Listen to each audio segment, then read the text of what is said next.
بسم اللہ الرحمن الرحیم، آپ دیکھ رہے ہیں میڈیا پوائنٹ 07۔ بڑے سخی انسان تھے، جلیل القدر صحابی۔ روایت میں آتا ہے حضرت عثمان کو حضور نے 1 سے زائد مرتبہ جنت کی بشارت دی، 1 سے زائد مرتبہ۔ ایک مرتبہ جب غزوہ تبوک کی تیاری میں حضرت عثمان نے بہت مال لیا، سونے کے چمکتے ہوئے سکے حضور کے قدموں میں ڈال دیے۔ آپ وہ سکے الٹ پلٹ کر دیکھتے جاتے تھے اور فرماتے جاتے تھے، عثمان اب کوئی عمل تجھے نقصان نہیں پہنچائے گا، کوئی چیز تجھے جنت میں جانے سے نہیں روک سکتی ہے۔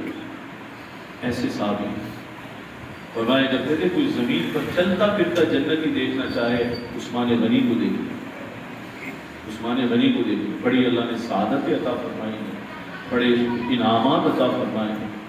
ذوالنورین ہیں، ذوالہجرتین ہیں، ذوالبیعتین ہیں، 2 صاحبزادیاں ان کے نکاح میں آئی ہیں، 2 مرتبہ ہجرت کی ہے، 2 بیعت ان کو حاصل ہوئی، 1 مرتبہ خود بیعت ہوئے ہیں اور 1 مرتبہ صلح حدیبیہ کے موقع پر اللہ کے نبی نے ان کی جانب سے اپنا ہاتھ رکھا اور صحابہ اکرام نے اپنے اپنے ہاتھ رکھے۔ حضور نے ایک ہاتھ اپنا اوپر سے رکھا، فرمایا کہ میں اپنا ہاتھ عثمان کی طرف سے بیعت میں رکھ رہا ہوں۔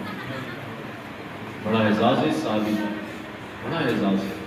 حضور نے فرمایا تھا اگر میری 10 بیٹیاں ہوتی نا اور ایک کے بعد ایک کا انتقال ہوتا، کہ اتنا شریف النفس آدمی ہے عثمان، اتنا شریف النفس آدمی ہے، ایک بیٹی کا انتقال ہوتا دوسری دے دیتا، دوسری کا انتقال ہوتا تیسری دے دیتا۔ فرمایا 10 بیٹیاں ہوتی، یکے بعد دیگر انتقال ہوتا، ایک ایک کر کے 10 کی 10 اسی کو دے دیتا۔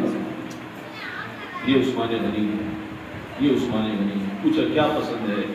تو پہلی چیز فرمائی اشباع الجیعان، بھوکوں کو کھلانا پسند ہے، بھوکوں کو کھلانا پسند ہے۔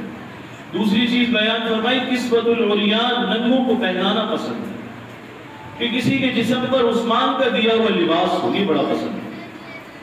اور تیسری چیز فرمائی اور فرمائی یہ سب سے زیادہ پسند ہے تلاوت القرآن، کہ عثمان کے پاس وقت ہو اور اللہ کا قرآن پڑھے، اللہ کا قرآن پڑھے۔ بعض لوگ کہتے ہیں کہ جی ہمیں تو قرآن پڑھنے کا دل نہیں چاہتا، قرآن پڑھنے کا دل نہیں چاہتا ہمارا۔ یہ اچھی علامت نہیں ہے، یہ اچھی علامت نہیں ہے، یہ سازگار بات نہیں کہلاتی ہے کہ ہمارا قرآن کھولنے کو دل نہیں چاہتا، قرآن پڑھنے کو دل نہیں چاہتا۔ صاحب کبھی قرآن کی اہمیت کو سمجھا ہو تو دل چاہے گا، معلوم ہو کہ قرآن پڑھنے کا اجر کیا ہے۔ ابھی تک تو یہی معلوم تھا کہ بھئی 5 گھنٹے کاروبار پر دیتا ہوں تو اتنا منافع کماتا ہوں، اس سے معلوم ہوتا کہ نیکیوں کا موسم بہار ہے، رمضان۔ اس رمضان میں اگر میں نے چند رکوع قرآن مجید کے پڑھ لی تو ارے چند 1000 کا نفع نہیں، چند 100 کا نفع نہیں، لاکھوں نیکیاں کیسے نامہ اعمال میں جائیں گی یہ تصور نہیں کر سکتا۔ اسی لیے حضور نے ارشاد فرمایا سال بھر کی تمہاری محنت ایک طرف ہے اور رمضان کی عبادت کے آپ نے فرمایا کیا کہنے اسے، کیا کہنے۔ اللہ کی توفیق اگر کسی کو مل جائے بڑا سعادت مند آدمی، بڑا سعادت مند آدمی ہے، اس سے بڑا اعزاز اس کے لیے نہیں ہو سکتا۔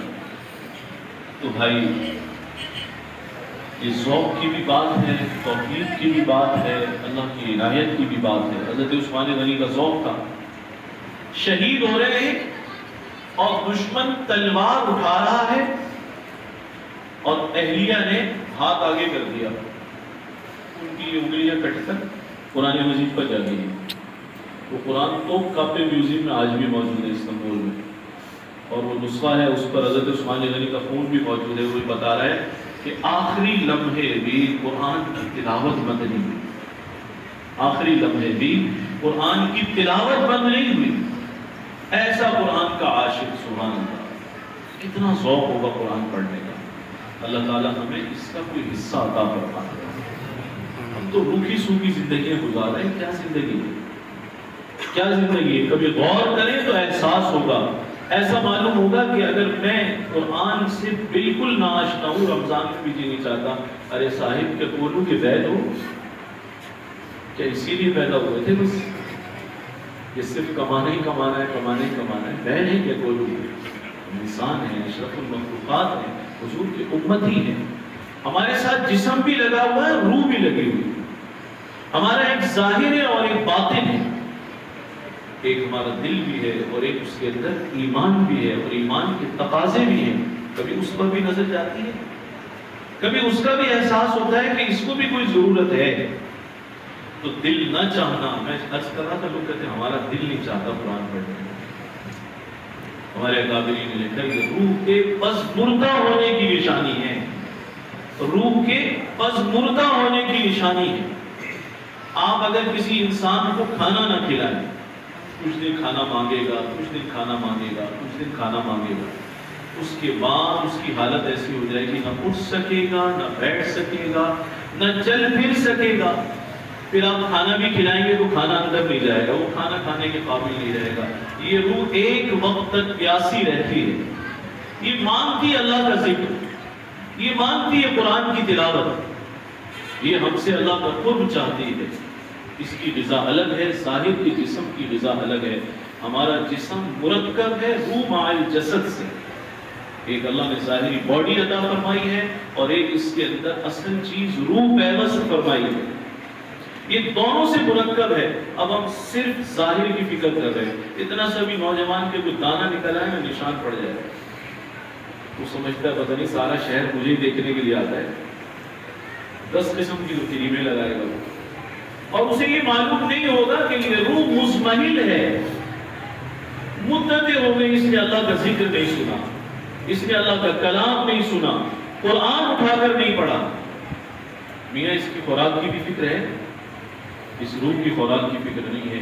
پھر ایک وقت ایسا آتا ہے یہ روح خیر کے امور سے لا تعلق ہو جاتی ہے، نا آشنا ہو جاتی ہے، پھر خیر کی طرف بھی بڑھتی ہوئی نظر نہیں آتی۔ ہم کہتے ہیں کہ پتہ نہیں کیا ہو گیا، دل ہی نہیں چاہتا قرآن کھولنے کو، لمحہ فکریہ ہے، قرآن کھولنے کو دل نہ چاہے۔